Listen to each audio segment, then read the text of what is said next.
Big 12 today here on Big 12 Radio and Big 12 Studios, now joined by West Virginia new basketball coach Ross Hodge, who brought everybody from North Texas with him, coaching staff. You got a couple players here talking about that brand of basketball, and two really impressive young guys. I mean, how do you feel about your leadership and the roster that you've put together? Yeah, feel really fortunate to be able to have those two guys come with. Obviously both of them could have went to really anywhere, and they made the transition easy, which I think helps in this time period of college basketball where you're going to have so much turnover on your roster, to be able to have some stability within our staff. And those two pillars kind of, your point guard and then a versatile forward gives you kind of two pillars on both ends of the floor that can help everybody else. Coach, how has your adjustment been from Denton to Morgantown? Yeah, that's you go from and you spend a lot of time in Texas, obviously, and you go from relative anonymity. When you're in Denton, you're pushed up against the Metroplex. You got the Cowboys, the Rangers, the Mavericks, the Stars, TCU, SMU, Baylor, Texas Tech, Texas A&M, Houston. Yeah. I mean, a myriad of schools. And when you're the head coach at West Virginia, you're one of the most recognizable people in the state. And so no matter where you're going, whether it's a Sheetz gas station or Kroger or anywhere, people are going to know who you are. And they've been incredibly welcoming, really, really nice people.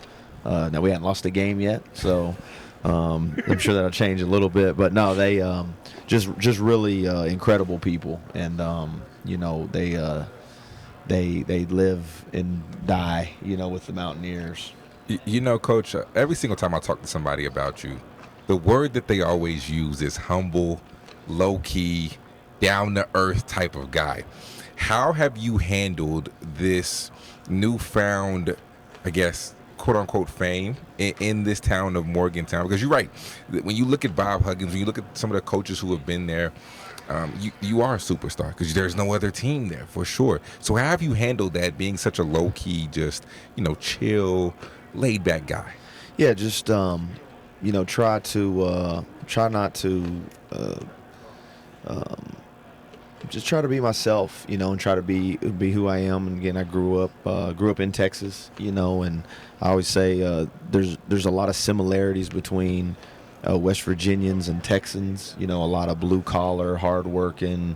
In Texas, you're going to have more like, ranching and oil, and then in West Virginia, you have oil and gas, but the coal mining industry and just like blue collar, simple people, down to earth people. And try to be who I am in that space, and don't think I'm certainly more important than I am, because I'm not that important. But again, people make it easy because they're so low key with their approach, and they're humble and humility and loyalty, and so it kind of makes it easy to be yourself. You don't feel like you got to be something that you're not. The days of the coach stalking up and down the sideline, without much of assistant's help, seems to go out the window. That's one of the things I admire in watching Grant's team, is the activity of the bench during games is wild, something you were a part of. You just don't see that, and it's, to me, finding the right matchups, being strategic, possession by possession, like you're at a major advantage if you're doing it versus not. Is that something that you learned and are doing as well? Yeah, absolutely. I was really fortunate, Coach Mack gave me the great opportunity to have my imprints on our program there, and I've done the same. And again, that's a big part of why I think we've been able to have a not seamless necessarily, but an easier transition than starting completely over, because we did bring our entire staff from North Texas with me to Morgantown, and Johnny Estelle, Jace Hurl, Phil Forte, who played in the league at Oklahoma State, and Mike Randall, Andre Shaw, just really talented basketball coaches that are all going to be, head coaches when their time comes, and so empowering them. And I always say, whether it's assistants, GA, student assistants, like we all really have equal value in a program. We have different roles, no different than your players, but everybody's important. Everybody matters. Ross, last one, then we have to let you go. But Where did you get your defensive-minded pedigree? Because you spent so many years in the JUCO ranks, and you were so successful. People think of JUCO basketball; they don't think defense; they think offense. So, where did that come from? Yeah, I think some of it was just my beginnings as a basketball player. I wasn't the most talented person on the court, and had to play with a certain level of edge and toughness and competitiveness just to get on the floor. And then I was fortunate, played for a really good high school coach, Leonard Bishop, who went on to win a national championship at Dallas Lincoln. He coached Chris Bosh. That was my first introduction to how important South players Dallas. are. Yeah, because I'm like, well, he's running the same thing he's running there that he ran with us, and we won like 19 games and they won 40. But he was coaching Ross Hodge at Seagoville, and he was coaching Chris Bosh at Dallas Lincoln. So, he was a tough, hard-nosed man-to-man defense. My junior college coaches, the college coaches I played for, and so really it was just the guys that I worked for and played for, and my identity, and just kind of what the teams that I've coached have embraced. And obviously, if you're going to be good in this league, you better be able to defend, and you better have a certain level of toughness, or it won't work out for you. Yeah, great story, Coach. Appreciate your time. Best of luck this season. Appreciate y'all. Thank y'all. West Virginia Thanks. coach Ross Hodge here at Big 12 Media Days, talking West Virginia basketball on Big 12 Radio and Big 12 Studios. Big 12 Today here on Big 12 Radio, heard exclusively on TuneIn. You're watching us via Big 12 Studios. Now talking West Virginia men's basketball with a couple of players. Jasper, Floyd, and Brenen Lorient are joining us here. New coach at West Virginia, Ross Hodge, comes from North Texas. You were with him last year at UNT, had a fantastic year in the American. What parallels do you see in the way he has built this team from his North Texas teams? He's a guy that really rose in the JUCO ranks, and everybody thinks JUCO basketball is all offense. But then at North Texas, like, you guys were legit defensively. So what's Coach been like?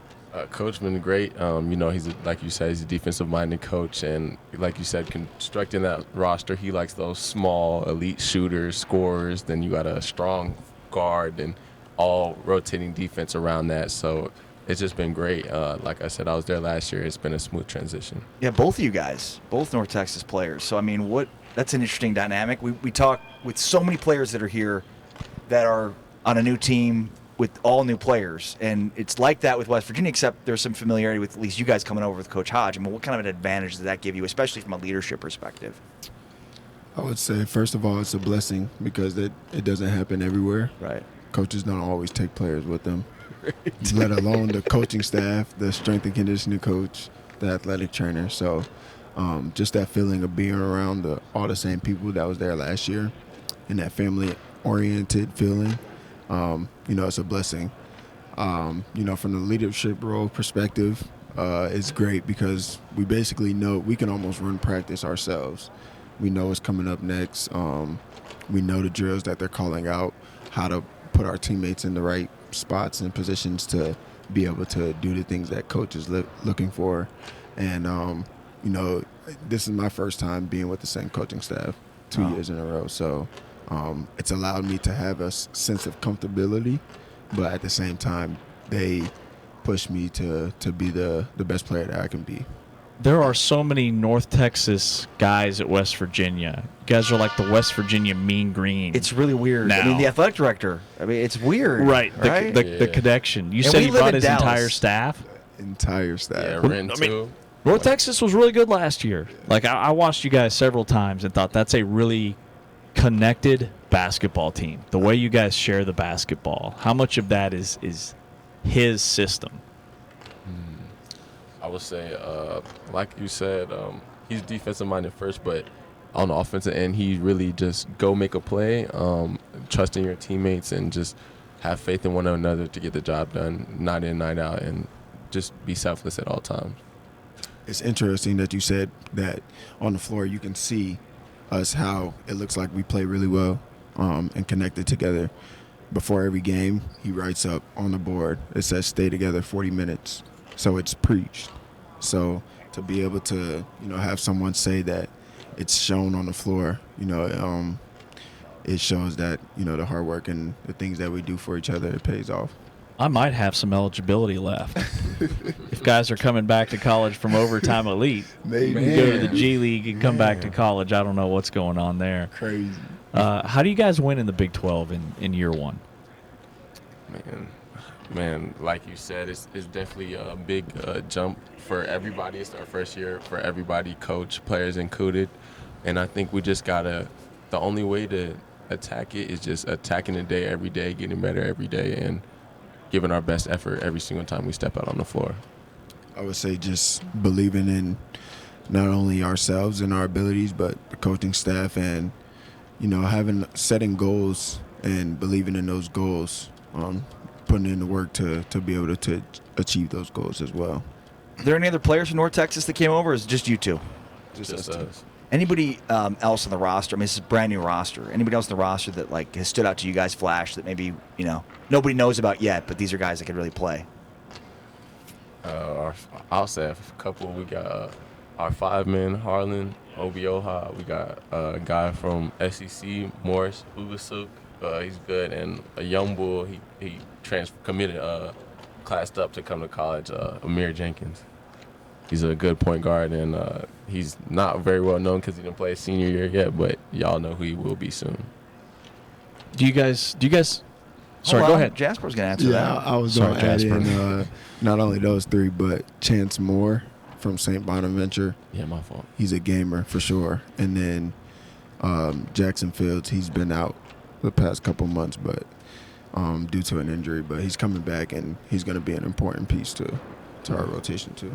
I was leaving those guys for him. Of course. Right. How do you guys like Morgantown?